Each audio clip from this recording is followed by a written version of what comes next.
إدمون هيلاري أول واحد تسلق جبال إيفرست، لما سألوه لما طلعت فوق قمة الجبل حسيت بإيه؟ قال لهم شفت القمة الأطول من الجبل اللي أنا عليه، فتولد عندي شعور إن أنا عايز أطلع القمة دي. هو ده بالظبط النجاح. كل ما بنطلع قمة بنشوف قمة تانية أعلى، بنبقى عايزين نروح لها.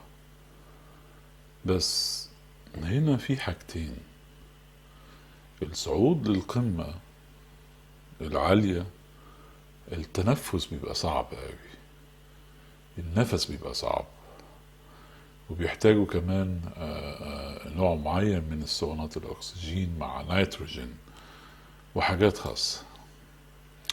بالإضافة إن في القمة مش هتلاقي ناس كتير، فالموضوع هيبقى صعب، تبقى وحيد في حرب، مش سهلة.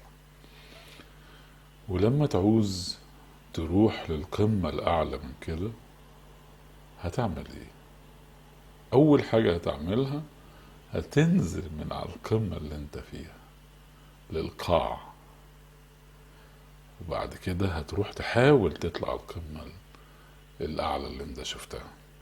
إذا واحنا ناجحين، لو لقينا نفسنا جالنا دروب أو بعد نجاحات أو نجاح بيحصل فيلير وننزل، فشل أو سقوط، مش هنقول عليه فشل، سقوط.